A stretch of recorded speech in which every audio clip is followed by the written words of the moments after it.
नमस्कार मंडळी. आज 14 जानेवारी. आज आहे मकर संक्रांत. आपला एक महत्त्वाचा सण. इतर सणांप्रमाणे या सणाचं महत्त्व सुद्धा अनन्यसाधारण आहे. परंतु आजच्याच दिवशी 264 वर्षापूर्वी एक घटना घडली, जी घटना मराठ्यांच्या इतिहासातला सर्वात मानहानिकारक प्रसंग म्हणून ओळखली जाते. अर्थातच ती घटना म्हणजे पानिपतच्या युद्धात झालेला पराभव. अटकेपार झेंडे फडकवणाऱ्या मराठ्यांच्या पदरी पडलेल्या या पराभवाला आज 264 वर्ष पूर्ण होत आहेत.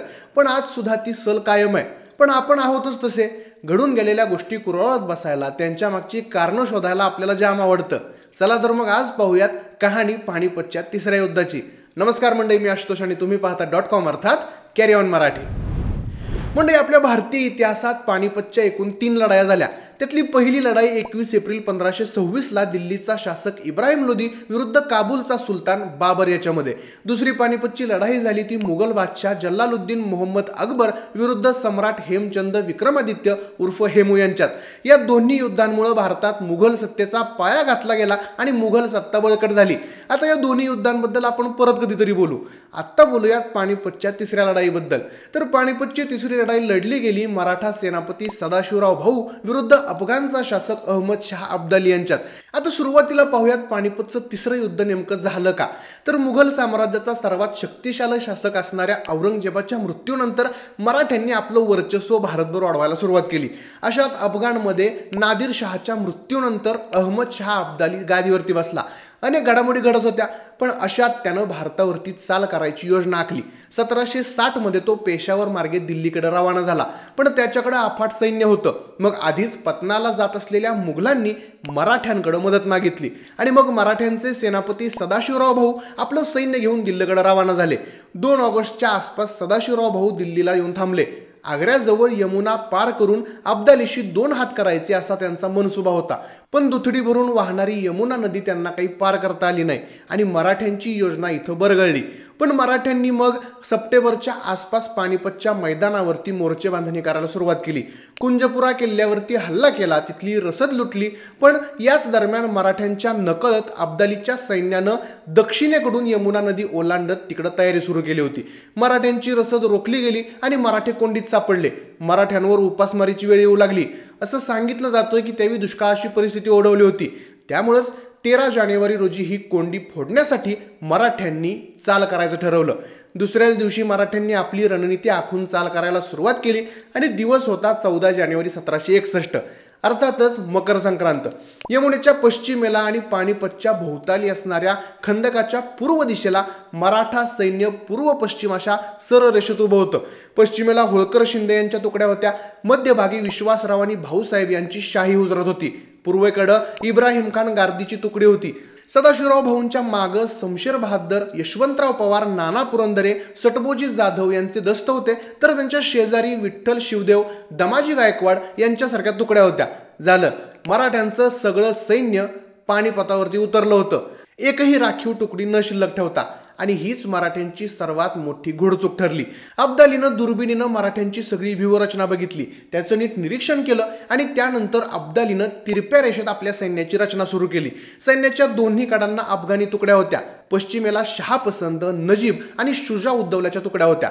मध्ये सेनापती शहाबलीचा कणखर कणा आणि त्याच्या पूर्वेला रोहिल्यांच्या तुकड्या आणि सर्वात पूर्वेकडे बरखुरदार आणि अमीर बेग यांचा अफगाणी सैन्य. सर्वात महत्त्वाचं म्हणजे अब्दालीनं दक्षिणेकडे राखून ठेवलेली 15,000ची राखीव तुकडी. दोन्ही सैन्य सज्ज झाली, पण यात सदाशिवराव भाऊ अब्दालीपेक्षा आघाडीवर होते. अब्दाली मात्र आणीबाणीच्या काळात निर्णय घेण्यासाठी पिछाडीवर एका मोक्याच्या ठिकाणी उभा होता. दुर्बिणीच्या माध्यमातून लढाईवर लक्ष देत होता. मग मागं उभा असणारा अब्दाली आणि 15,000चं राखीव सैन्य. याच गोष्टी कदाचित अब्दालीच्या पथ्यावरती पडल्या असाव्यात. इब्राहिम गार्दीनं सदाशिवराव भाऊंना गोलाईची रणनीती सुचवली. आता गोलाईची रणनीती म्हणजे काय, तर पुढं तोफखाना, मागं बंदुकी, बाजूला पुढे मागं सैनिक आणि मध्यभागी बाजार बुणगे. गार्दीचा आपल्या तोफखान्यावर प्रचंड विश्वास होता. सगळं सैन्य शाबूत ठेवायचं आणि आधी परकीय शत्रूला तोफखान्याच्या माध्यमातून भाजून काढायचं अशी त्याची कल्पना. पण शिंदे आणि होळकरांनी मात्र गार्दीच्या या रणनीतीला विरोध केला. सकाळी 8च्या दरम्यान युद्धाला सुरुवात झाली. मराठा सैन्यानं लढाईत कूच केली. मराठ्यांच्या बाजूनं गार्दीच्या तोफांनी बरखुरदार खानाच्या तुकडीला खिंडार पाडलं. गार्दी पुढं सरकणार तेच विठ्ठल शिवदेव तामाजी गायकवाड गोलाईची रणनीती तोडून पुढं सरकले, हातात नंग्यात तलवारी घेऊन. पण पुढं रोहिल्यांची बंदूकस्वार तुकडी पुढं नेम धरून बसली होती. हातात नंग्या तलवारी घेऊन पुढे आलेले सैनिक बघून रोहिल्यांनी बंदुकीतला गोळीबार सुरू केला. पुढे आलेल्या मराठा सैन्याला मार खाऊन माघारी जावं लागलं. पण या साऱ्यात झालं असं, मराठा सैन्य पुढे सरकल्यामुळं इब्राहिम गार्दीला मात्र तोफांचा मारा करण्यात अडचण येत होती आणि त्यामुळं त्यानं तोफांचा मारा करण्याचं थांबवलं. आणि अशात अब्दालीच्या उंटावर बांधलेल्या हलक्या तोफांनी तोफांचा मारा सुरू केला. दुपारी 1 वाजेपर्यंत ज्या मराठ्यांनी युद्धात बाजी मारली होती ते मराठी आता तोफांनी भाजून निघत होते. त्यात नशिबाची साथ सुद्धा मराठ्यांच्या विरोधात गेली. दक्षिणायन सुरू होतं आणि त्यामुळं उत्तरेकडून दक्षिणेकडे जाणाऱ्या मराठ्यांच्या घोड्यांच्या डोळ्यात सूर्याची किरणं जात होती. त्याच्यात उपासमारीनं अर्धमेले झालेले घोडे आणि त्यांच्यावर बसलेले सैनिक मैदानात कोसळू लागले. अशा दुपारच्या दरम्यान अब्दालीनं राखीव ठेवलेली 15,000ची तुकडी मराठ्यांवरती सोडून दिली. उपासमारीनं हैराण झालेल्या मराठ्यांना या राखीव तुकडीनं पुरतं हैराण करायला सुरुवात केली आणि अशातच दिलपात घोड्यावर बसून लढणाऱ्या विश्वासरावांना गोळी लागली. विश्वासराव घोड्यावरून खाली पडले.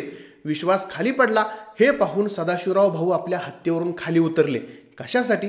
तर जखमींच्या आणि विश्वासरावांची पाहणी करण्यासाठी. पण त्यावेळी मराठा सैन्याला सेनापतीची अंबारी मात्र रिकामी दिसली आणि याचाच अर्थ त्यांनी असा लावला की कदाचित सदाशिवराव भाऊ यांचं सुद्धा निधन झालं असावं. मराठा सैन्याचं मनोधैर्य खचायला लागलं आणि अशा ताज्या दमाच्या राखीव तुकड्यातल्या अब्दालीच्या सैन्यानं मराठ्यांची कत्तल सुरू केली. पानिपतमध्ये युद्ध झालं, मराठ्यांचा पराभव झाला आणि अब्दालीनं पानिपतच्या युद्धात विजय मिळवला. युद्धाच्या दुसऱ्या दिवशी अनुपगीर गोसावी आणि काशीराज यांनी या युद्धक्षेत्राला भेट दिली तेव्हा त्यांना असं दिसलं की तिथं प्रेतांचे 32 ढीग सापडलेत. यात सुमारे 28,000 प्रेतं असल्याचा त्यांनी अंदाज व्यक्त केला. या युद्धात विश्वासराव पेशवे, सदाशिवराव भाऊ, तुकोजी जनकोजी शिंदे, यशवंतराव अशी मराठ्यांची करती पिढी नष्ट झाली.